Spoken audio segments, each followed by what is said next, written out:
and socially proficient. As we extend our heartfelt thanks to our speakers for their presence here, let me also tell you that with our upcoming session, we're going to see how a future-focused plan when it comes to Telangana is working in their favor. We've got a lovely session on making education more accessible, more inclusive, and creating students that are future ready. From innovation to traditional values, we've got a great mix of all of them coming together within the education initiatives of Telangana.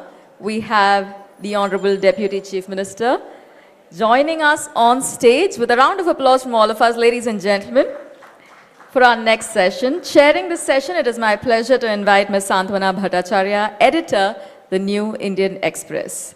Welcome, sir. Welcome, ma'am. Really a quintessential grassroots politician who has come up in life and in politics in really the hard way. He's Deputy Chief Minister of Telangana, holding many of the key portfolios, including finance. And to reach there, he nearly walked some over 13 kilometers, if I'm right, from Adilabad to Khammam. And that Padayatra was largely seen as one of the key reasons why Congress came back to power in Telangana. Yeah, People's March, as it was called. And actually, it is very fitting that he's here. It's a hard life story. He used to go to school from his village, walking miles, really, and had a worrying mother back at home. And later he went to, by the sheer dint of his merit, he went to University of Hyderabad and later joined politics. So I am told that your residential program that you have launched for students, that is largely come out of your own personal experience about wading through the water, crossing hillocks to reach your school with a worried mother waiting back home. Can you explain the concept of residential school, government residential school, and what exactly are you trying to achieve through that? Thank you very much for inviting me to this grand program. And also I thank all the audience sparing their valuable time. And also I am very delighted to see my former governor here in. See, ma'am, regarding the residential schools, yes. This is, we named it as Young India Integrated Residential Schools. Cutting across the caste, creed, religion. All the boys will be getting admitted into these residential schools with all international standards, the English medium. All the teachers also will be provided with a proper accommodation so that they can stay there and teach the children. With all the best of the best facilities, where all the international schools are giving to the highly affluent sections, those facilities also we wanted to give it to all the have-not children, so that they can also compete with the world by all means. So free education totally, and each school is costing not less than 200 crores for us. And this is, we are planned in not less than 22, 25 acres with modern, playgrounds like cricket stadium, football ground, all indoor sports. And even we thought, my Chief Minister, Revanth Reddy Garu, while we are designing these schools, he told me one thing, we must see to that our children should not think that they are missing something. Even the entertainment also. So he made it a point to see to that there will be some, theater, open air auditorium and a theater where movies also can play for the children once in 15 days or something like that. So that no children will get a feeling that they are missing their home, and with best diet, nutritious food and proper teaching. Along with that, you are also setting up this young skill development university, Yes. right? But how does it help the underprivileged or backward students or the communities that have been traditionally at a disadvantage? Fine, ma'am. This skill university, see, if you see the Telangana, you have a good number of engineering colleges. From 2004 onwards, way back the then Congress government, first time we introduced the fees reimbursement to all these college-going children. The state, nearing about 2,500 crores every year we are paying for the on the name of school fee, college fees and all. In the process, good number of engineering colleges have come. Good number of engineering graduates are coming every year. But the multinational companies, though they are having the proper knowledge, the soft skills are missing, like, good English and all that. So those things also to be trained properly after the proper professional engineering college and all. So we thought, we will let's have a skill university whereby the entire industry of the country, like even multinational companies also, we involved them. We made Anand Mahindra, the chairman of the Mahindra company, as the chairman of this skill university, by involving all other industrial heads to finalize the syllabus, industry-suited syllabus, and soft skills to be with 5-year course, 3-year course, and some programs also. So that no student will miss any skill. With those skills, the moment he completes his course from the skill university, he'll immediately get a job. Yeah, this is something that we are hearing. Apart from this, way back, long time back, when we were having the combined state, we are having nearing about 63 to 65 ITI centers. All these ITI centers, olden days, only some lathe missions, some locally arranged training kind of a program. But now, with this modernization, computerization, all the high-tech machinery has come. So to get a proper skilled students for them, we thought first let us upgrade all the ITI centers, advanced technology centers. There also we are spending a lot of money, and all the 65 ITI centers we converted into advanced technology centers. Yeah, that's sounds very promising, but the fact of the matter is, and this is what we are hearing in many of the other sessions, that, many of the other states, universities, institutions are trying to set up soft skill centers, and that is apparently what is missing. But Hyderabad and Telangana has been seat of old universities also. Of course. You have Hyderabad University, your own Osmania University, to name a few.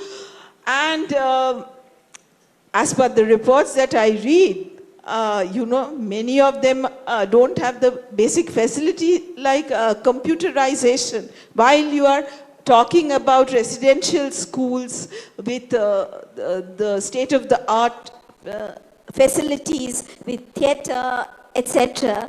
You have university traditional learning centers. where basic facilities are not there. So how do you I fully, balance it out? Yeah, that's what. I fully agree with you, ma'am. As me coming from a rural Telangana, like from a single teacher school, going to my school for miles together in my childhood days. So is the case with even my chief minister also. So we thought we must create such a kind of an atmosphere in the state where our children should not face these kind of problems, and we have to provide them the best of the best technology which is available in the world.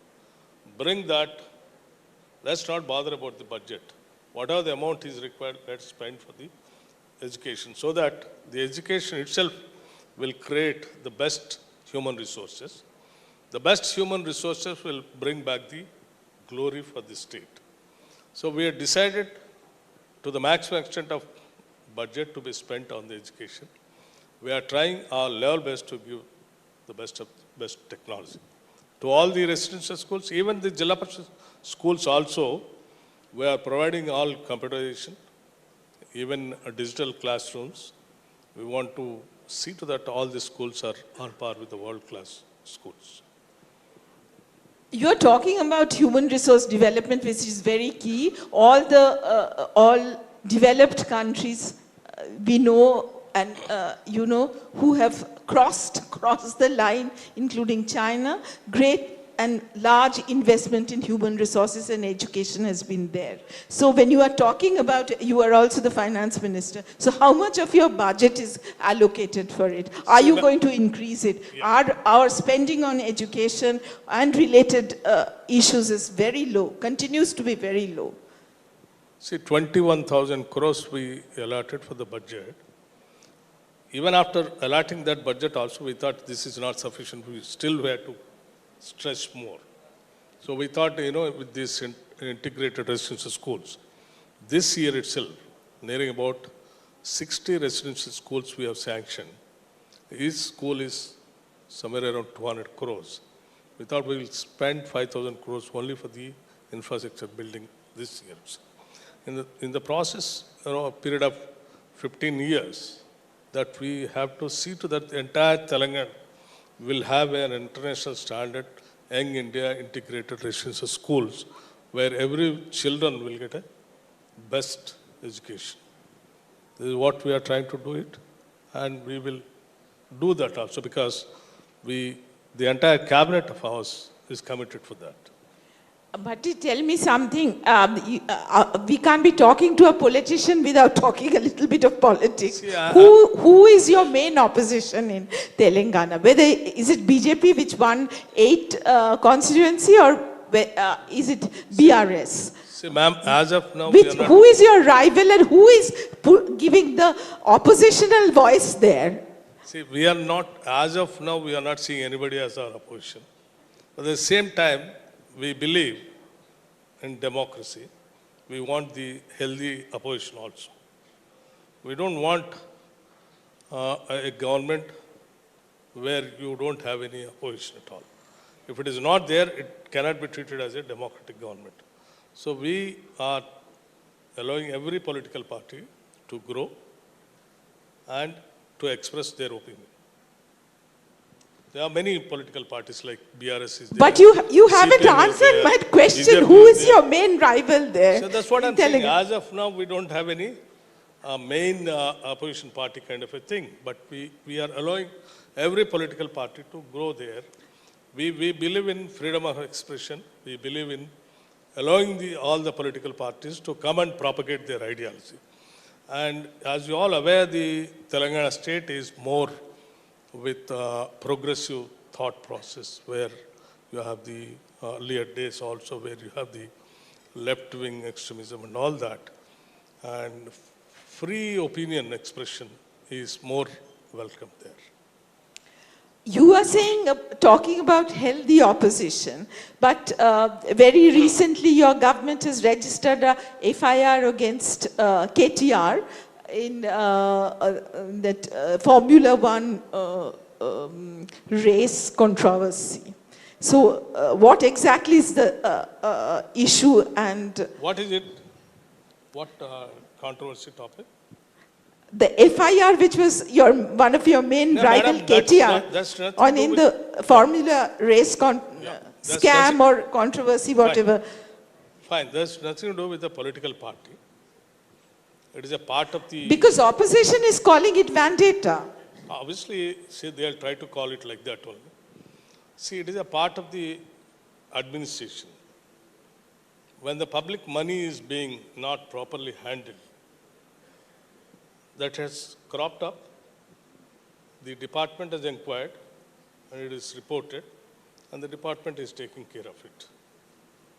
So we welcome anyone who is involved. They can come and they can make their own explanation to the courts or to the wherever the possible centers are available in the democratic setup. Your government came up with this idea of all women, all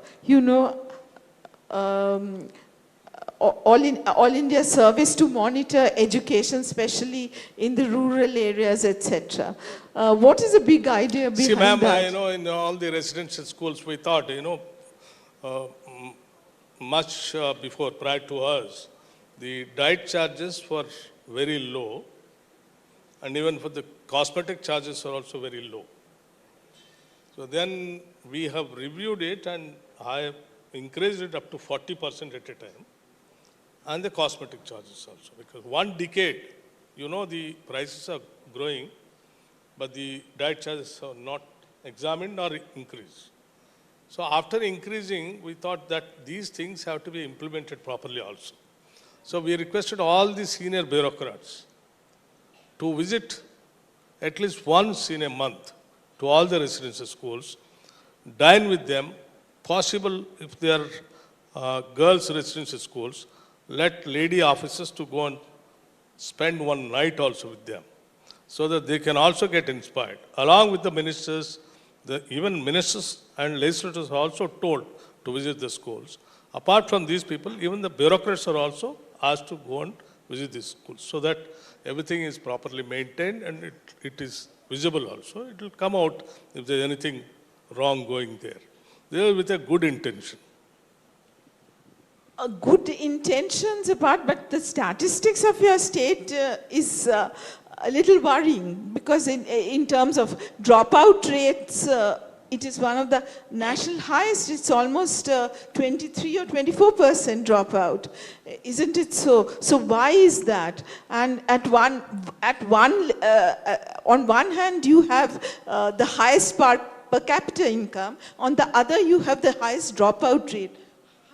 How does these two things happen simultaneously? Ma'am, first of all, whatever we are calculating per capita income, you have to understand, while calculating, you are calculating poorest of the poorest man income and the richest of the richest man's income also. All put together, you are giving per capita income. The gap is going up so much. It is widening so much. One fellow is not having even a, 100 square feet house. The other fellow is having lakhs of square feet house. Both you are calculating, putting together, you are showing per capita income. So that should not be the right criteria to assess the society. What we have to see is to see to that maximum wealth is distributed to the maximum number of people, instead of concentrating that wealth in few hands. So now, we, after coming to power in Telangana, what we thought, by seeing these dropouts, other things, the gaps between the haves and have-nots, then we decided that we have to plan in such a way, the wealth of the state has to be distributed to the maximum number of the people of the state. That's how we are designed. We are going ahead. We'll definitely overcome all these, whatever we are facing now. Earlier government was not having this kind of a thinking, thought process, because basically they are with a different thought process. That's the reason that the schools were not properly taken care, diet charges were not increased, the recruitment was not taken place. For the education, for the one decade, nearing about 10 years, not even a single teacher has been recruited. After we coming, we have recruited 11,500 teachers at a time, single DSC. And some more teachers also we are planning to recruit, another 6,000 teachers. And nearing about 35,000 teachers transfers, which are pending for more than 10 years, we did that. Keeping in mind the schools have to be properly monitored. They are the strength for the Telangana. Hold it close. Yeah. You hold it close because your voice is trailing. Your voice is trailing off. If you could hold it. And I wanted to ask that you have also moved on cutting fees of private schools. That is the draft bill which your Telangana Education Commission has submitted recently. What is the sort of status of that? See, this is one area where everybody has to think about it. Yeah, fees structure in the private schools are, very high. Because you are saying that there is a lot of wealth also. So, correct. Yeah. That's where the education has become a business. So some of them are coming and saying on the name of the international standards and all that. The fee structure has gone up, and we have appointed very recently the commission, education commission also, to study these things and recommend to the government so that we will bring some reforms in that. It is in the process.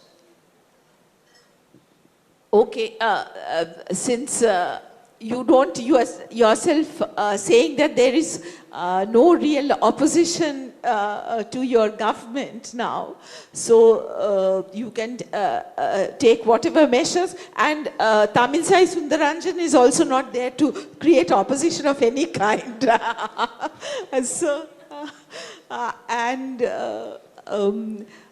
so you can go ahead and bring in many more changes, but what is the orientation of your government? Is it a socialist government or it is a pro-investment government? Hyderabad has always been known for that.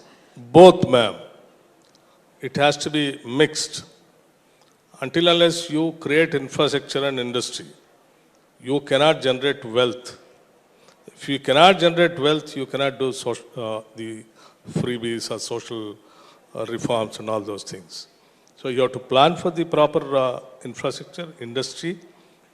Hyderabad is very sound in software industry, pharma industry, other infrastructure, outer ring road, and we are even planning to build another future city now. Apart from Hyderabad, Secunderabad, Cyberabad, we are planning for the future city with other global developments there. And also we are coming out with RRR, regional ring road, connecting all the other districts. In those areas, we are planning to have the different clusters for the industry, education, housing, various sectors. In the process, we will make money and we will distribute for the people their well-being. In the sense, we have a feeling that no one in the state live without a house. No child should not be denied or an educational facility. No unemployed youth, should struggle for unemployment kind of a thing. See, the moment we came to power, we made it a point very clearly that the public service sector and also the recruitment, Telangana Public Service Commission, we totally revamped it and appointed a good chairman and the committee. We made it on par with the UPSC. All the job calendar is announced and we'll go the recruitment as per the calendar. 56,000 employment we have generated, given appointment letters also in the span of 10 months. So how smooth is the running of the government? All the Congress governments are, some of the reports that one story we always get is infighting in Congress. So, See, madam, one thing you should understand. Yeah, See, so, after all, we all believe in democracy. Huh. We all believe in democracy. And no two persons are having the same kind of thought process. So obviously you'll call for the discussion, what for? To express their opinion. Until unless if they don't express their opinion, you will not understand what are the other cabinet ministers are expressing, what is their opinion. Say for a person who is coming from the rural background, he'll have a kind of a, thinking about one particular issue. A person who comes from the urban area, he'll have a different perspective. A person who is having, poorer background, he'll have a different perspective. A person who coming from an affluent section, he'll have a different perspective. You listen to everybody and then take a call on that. Expressing different or taking the different opinions, if someone thinks that these people are having infighting, no, that's not correct. It is not infighting. You are allowing them to express their opinion. And as far as Telangana government is concerned, the entire cabinet, any issue is there, we will discuss everyone. We will allow everyone to express their opinion. And finally, we will take a call on that. So something that has been told about again and again is the question of federalism. So tell us about your relation with the Modi government in the center, and without a center state working together, no state can function really. So is what we hear a lot of time is rhetoric, or there is functional issues also? We strongly believe in Indian democracy, and we have a lot of respect for the We constitution. saw a united face in Davos. You all, We have a lot of respect for the constitution also. That's the biggest boon for the country. Madam, everyone believes federal structure. There will be union government, there is a state government. Multi-parties are there in this country. Some party can be there, some party can be here. But this is a state government, that is a central government. There is a tax collection GST system is there. So we like to have a healthy relationship with the center. We'll try to claim what all that we have to get for the states. We'll ask for that, we'll demand for that, we'll try to get it. But political differences, yes, they are free to express their own opinion and ideology. We are free to express our own ideology and our own opinion. That doesn't mean that we'll fight individually. No, we'll fight, definitely we'll fight based on the ideology. See, finally, in democracy, what is it?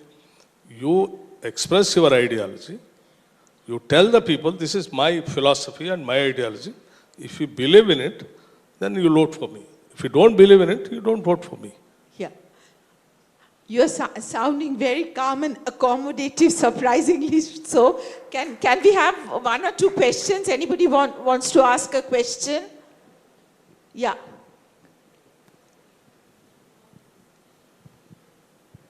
Very good evening, sir. You are actually trying to establish a Gurukul model in Telangana, isn't it so? Bringing back the ancient learning system of India. I want to understand the integrated school system which you are talking. It's very visionary and which is a current requirement to empower India. So are you bringing back the Gurukul system of learning which happened in India? Like Nalanda University, what you're trying to bring, empower the teachers and the student? No, it has been there in our state, but very limited residential schools were there. But now we thought, yes, in the whole world, now the whole world has become a small globe after the globalization and privatization.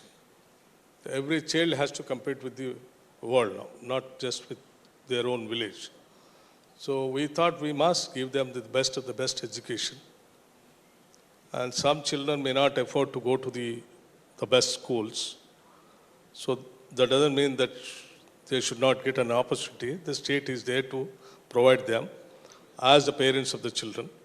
So we are trying to establish all the young India. See, the young India also, I think if you recollect, at the time of the freedom struggle, Mahatma Gandhi, to propagate the freedom struggle, he started Young India paper. So with that spirit, we have taken the name also, Young India Integrated Residential Schools, keeping all the sections together in one school and giving them the best education. Any Hope more you'll- question? Any more question? You were at... Okay, I think, thank you so much. Thank you, ma'am. Thank you for coming. And, Thank you, ma'am. Yeah. If I may invite and it Mr. was Thank you. interesting to know what the ideas that you bring to the table, socialist or pro-investment. Mr. Prabhu Chawla, ladies See, and gentlemen. we believe in mixed economy. I believe in Nehruvian economy also. So we'll go by that.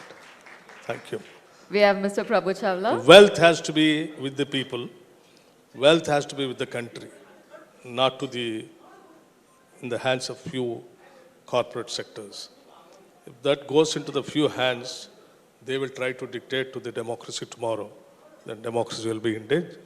No, the wealth has to be with the country, and that wealth has to be spent for the people. Thank you.